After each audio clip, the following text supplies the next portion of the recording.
I want you to walk away with concrete goals and with the sense that you've been heard and seen and known, that this is a safe place where you were able to receive someone that cared about you, someone that listened to you, and created a safe place for you to grow. So that's really what I want at the end of the day. Very nice.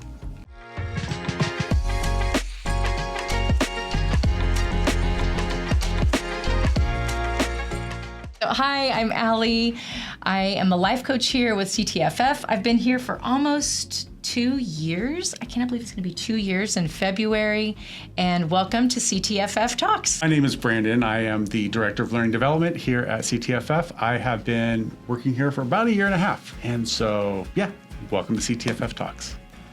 Okay, so today we are going to be doing a couple things at one time. We're going to be asking each other some questions, and we're filling out 2026 bingo cards so that we can actually set some goals and say at the end of the year, well, that wasn't on my bingo card. And hopefully we're going to get some things crossed off. I actually am going to come up with some prizes maybe for myself if I can get a few lines done.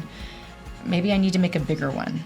Anyway, all right. Tell us a little bit about the DREAM Initiative and what offerings the program provides to our teaching fellows. Absolutely. So the DREAM Initiative is really a support system to help on the personal side for all of our teaching fellows. We have things like the Care Fund, where we have resources and also on occasion financial support for teaching fellows that are going through hard times. We have life coaching, which you're very familiar with, where we actually help and help people achieve goals and help them forward looking to become just better people. And it's a free service, which is the best thing. It's a huge benefit. Never seen that at an organization before. No. We also have a first-gen program for first-gen students for them to be able to get a scholarship, and also training them on some skills and from financial literacy to goal setting to they get their strengths assessment, and just really getting to know a little bit more about themselves and helping them overcome a lot of the hurdles that our first-gen students have in college.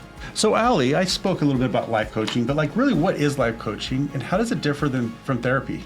Okay, so number one, I love therapy. I recommend it to a lot of the people that I do coaching with. I personally love it myself, but neither myself or John, our other coach, who's fabulous, are therapists. We aren't certified. The schooling is different. All of that is completely different camps. It's like comparing apples and oranges.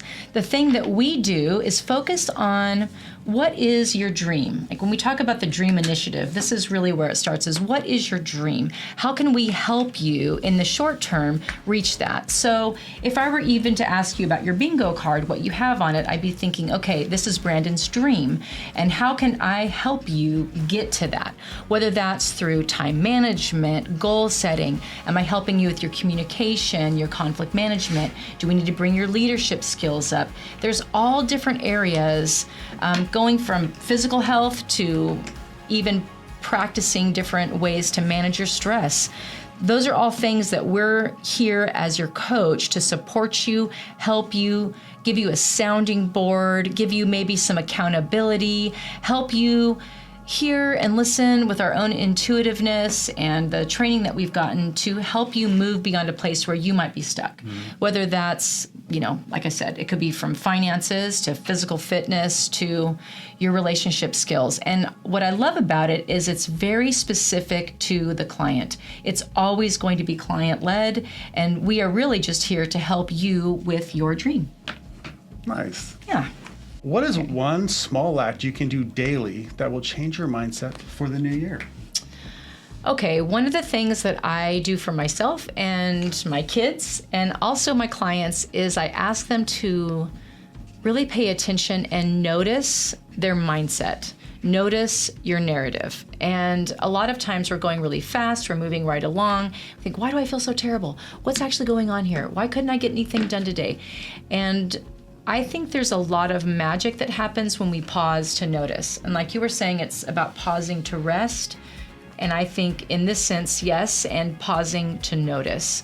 That's where I think we make a lot of turnarounds in our attitude, in our own mental health, in the way that we are looking at tasks is when we actually start listening for what that voice inside is saying. Listening to, oh, you're never going to get this done. You're never going to get any of these 2026, da, da, da, da, da. Like, whoa, if that's what's happening in my background, then that's something that is going to really color and taint the rest of my day. And so for me, when I think about what's one small act, is to start noticing, to really pay attention to what that narrative is, notice it, write it down, and then maybe talk to somebody about it later. And maybe with, you're holding yourself accountable and you're making those connections with friends, coworkers, and like with a life coach, and we can help you with your narrative as well. I think that's what the other part about that, which I think you're also talking about, is we tell ourselves stories all the time. And all the so time. many times those stories we tell ourselves are through our own lenses. And a lot of times they're negative about ourselves, right? Yeah. And so being able to change that narrative within our head of, I'm not as bad as I think I am. Yes. And absolutely. So it's something I think that is also powerful. Part of that pausing is that. What is a simple act that teaching fellows can do this week to invest in themselves? Like, what's one simple thing that they can do? One thing that I'm working on is giving myself pauses throughout the day. So really 5 minutes a day, this is what I would recommend. One, when you wake up, just ask yourself, who do I want to be today? How do I want to show up on this day? For me, it's like, I want to show up as a good father today, for instance, and just pick something specific. Don't be broad. I want to be a good person. Like, that's really broad. Like, I want to be nice to my coworker. I want to help that one student out. I want them to be seen. Then in the middle of the day, set an alarm and a timer, and then you take a minute and say, okay, this is who I wanted to be in the morning. How am I doing on this track of being that person that I said I wanted to be? Take a minute, just think about it. Ask yourself the question. And then at the end of the day, reflect on the day and think, what did I learn about myself today? And you're not going to hit it 100% of the time. And there's days that, things are going to go crazy. You're going to have the eloper. You're going to have that one kid screaming in the corner. You're going to have your site lead is making you frustrated. And so it's not about having a perfect day, but it's just about asking those questions and having that intentionality that I'm learning along my path is like, I'm becoming a better person in the long run. It's not about the one step today, but it's about the day over day steps that help me move in the direction that I want to be as a human. Yeah, it's not about, again, I think we're talking a lot about, the old statement of we're human beings and not human doings. And so many times we can get really, really focused, especially even like doing a goal setting or making a vision board. Yes, and, right? It's make that vision board, make that bingo card, and then try to create some aligned actions that go with this, but also that actions needs to be aligned with who we are inside here and who do we want to become. Yeah, that's amazing. As a coach, what do you want teaching fellows to walk away with through life coaching? I want them to walk away with tools that they can revisit over and over.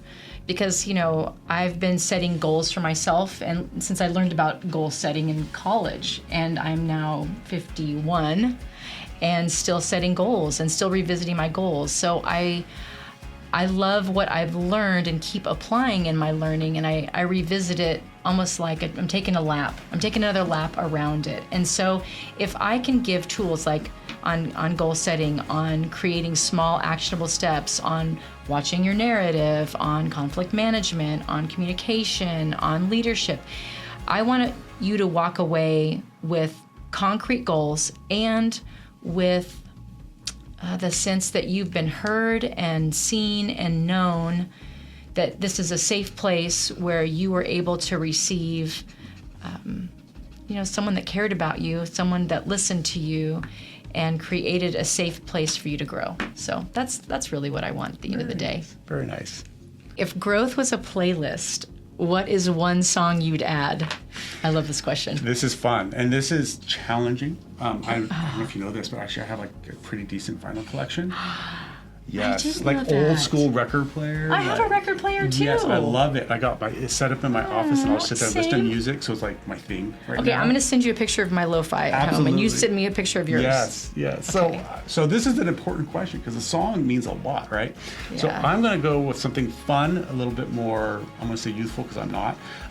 It's actually Midnight City by M83.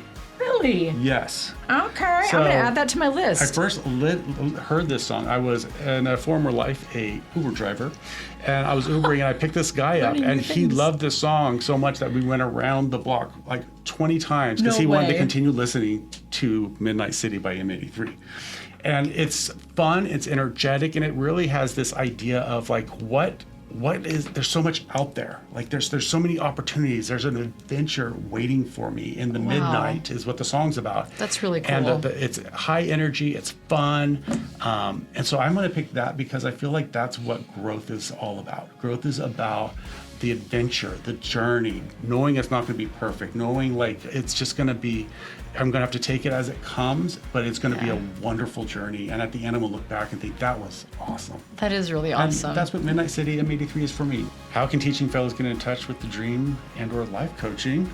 Okay, well, I think we're gonna have a link for you to follow, and it's pretty easy. You just go to it, click on it, and sign up. And then what will happen from there is you'll receive a time for us, myself or John, to reach out to you and just give you a 30-minute introduction call where we let you know all about the coaching process, what you can expect, find out a little bit about you. I usually want to know, like, how long have you been with CTFF? What's your role here? Where do you live? Who do you live with? What do you like to do? What are your hobbies? That kind of a thing. And then give you the opportunity to ask some questions. And so we see if it's a good fit and if this would be meeting your needs, and away we go. It's easy. Okay, I finished my bingo card. Did you finish your bingo card? Mine's done. Okay, so is mine. Not nearly as pretty as yours, but that's okay. Well, listen, I love arts and crafts. So art minor here. So what are like 3 of the top ones that you want to do? Okay, my 3 top ones are, I want to start practicing something called Scary Hour 3 times a week, where I face my avoidant tasks. Because there's always these dumb things. I watch this one, there's a YouTuber that does this thing called How Long Does It Actually Take?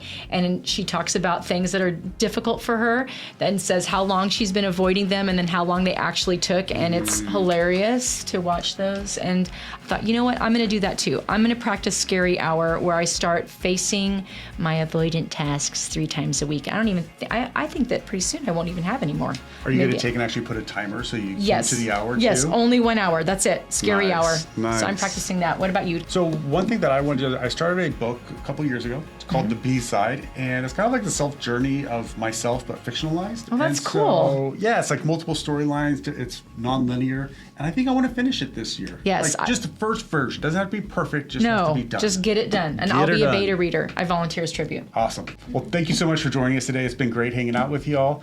Want to wish you a happy 2026. Hope you have a fantastic year. Well, don't forget to follow and subscribe, and we'll see you around. Happy New Year. Happy New Year.